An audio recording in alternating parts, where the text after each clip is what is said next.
Les particularités du pays d'Albret viennent de sa géographie. On a un pôle central qui est la ville de Nérac, qui est une commune à plus de 7000 habitants sur les 28 000 habitants du territoire, et que tout le reste, on est dans des petits villages de 300, 400, 500 habitants. Avec un besoin qui était simple, c'est que nos services publics partaient de nos territoires ruraux. Et comme on a beaucoup de personnes âgées sans véhicule ou des jeunes sans moyens de mobilité, on ne pouvait pas tout centrer sur la ville de Nérac. Ce qui nous a obligés à réfléchir à de l'itinérance. Avec l'opportunité que nous avons eue de nous inscrire dans la démarche relais de service public en 2007, nous avons installé un service sur la ville de Centre en permanence. Les animatrices sont présentes dans un bureau et elles reçoivent le public toute la journée. Et pour répondre aux besoins de la population qui a des problèmes de mobilité, nous nous sommes rapprochés d'eux avec des permanences itinérantes sur des communes qui nous accueillent, nous mettent à disposition des bureaux. Nos agents se déplacent avec un ordinateur portable, une imprimante portable, un accès Internet soit qui est offert par les mairies qui nous accueillent, soit avec une clé 3G qui leur permet d'avoir accès à tous les services à distance. Au jour d'aujourd'hui, nous tenons 4 permanences sur 4 villes, à raison d'une demi-journée par semaine. On reçoit entre 3 et 5 visites par matinée. Et l'idée de l'itinérance répond bien évidemment à un problème de mobilité sur notre territoire, ça c'est certain. Ça répond également, je pense, à rompre l'isolement en fait, face aux démarches administratives. Quand on arrive à l'âge que j'ai, vous savez, pour débrouiller pour ces papiers, c'est guère facile. Il y a des termes que l'on ne comprend plus, donc j'ai besoin de ce service pour me dépatouiller dans ces papiers, justement. Ce sont elles qui m'aident et qui me disent ce que je dois faire, quels sont les papiers que je dois reproduire. Finalement, elles connaissent votre dossier. Elles savent ce que vous avez besoin ou ce que vous avez écrit la dernière fois et tout. Bon, c'est très bien comme ça. Moi, j'en suis très, très, très satisfaite. Voilà. Donc sur le dispositif que nous avons mis en place, nous avons 3 personnes. 2 personnes qui sont affectées au volet administration. C'est avec elles qu'on assure le service itinérant sur le territoire. Le volet emploi, lui, est permanent sur Nérac. La maison de service au public du Néraquais nous apporte donc un appui de proximité sur des usagers qui en ont le plus besoin, c'est-à-dire des gens qui ne peuvent pas forcément se déplacer jusqu'à notre site mère. Nous avons une distance géographique de 30 à 45 km. Nous avons une conseillère spécialisée dans l'aide aux jeunes demandeurs d'emploi, qui intervient sur leur site.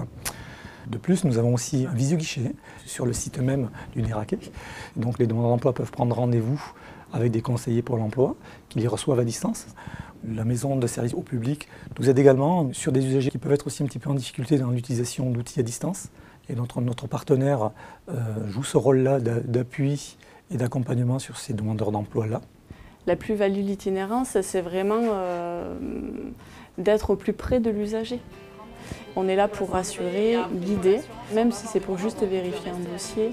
Et bien souvent, les personnes viennent pour une chose et elles repartent avec un portefeuille de réponses à toutes ces administrations.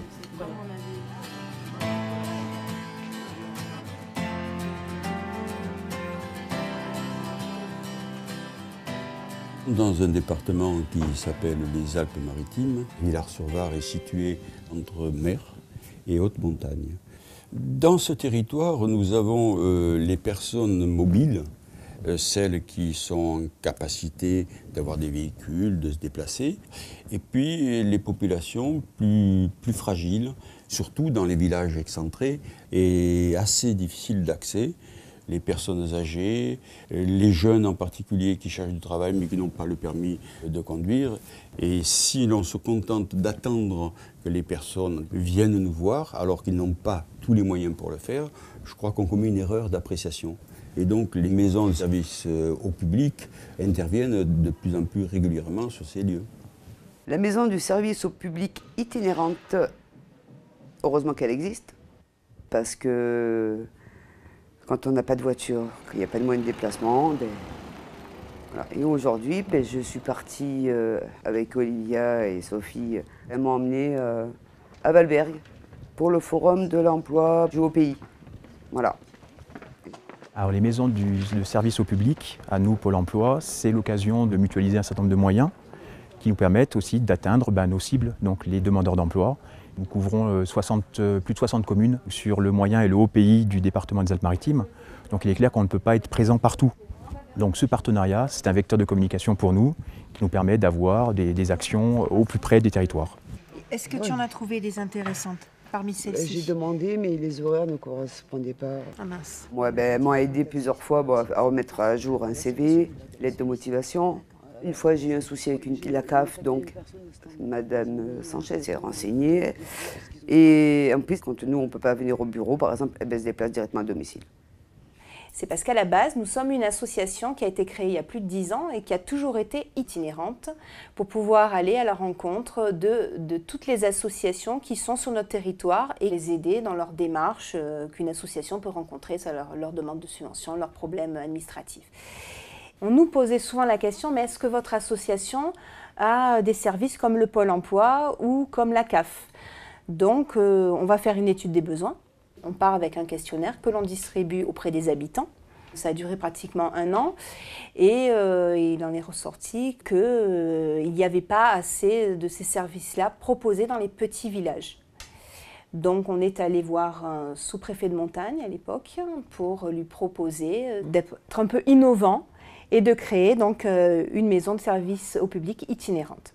Mettre en place un service itinérant permet effectivement à l'usager de ne pas être exclu et éloigné des services publics, mais c'est aussi pour répondre à des besoins, je dirais, en amont. Par exemple, des personnes nous demandent de venir à domicile parce qu'ils ont un problème, par exemple, de recherche d'emploi ou de formation ou de problème CAF, et ça finit toujours, au final, on se rend compte qu'il y a d'autres problèmes, souvent des problèmes sociaux, et les personnes préfèrent que l'on vienne à domicile de façon à ce que ce soit très confidentiel. Donc il faut soutenir un maximum des associations qui peuvent être porteurs de ce projet-là, de ce service itinérant. Parce qu'en milieu rural, souvent les personnes font appel à des associations pour des services publics. Nous avons mis en place donc un partenariat avec le Pôle emploi, la CAF, l'URSSAF, le CRIJ, et nous travaillons en étroite collaboration avec le réseau des maisons de services au public, les maisons du département et aussi les autres associations qui sont sur le secteur.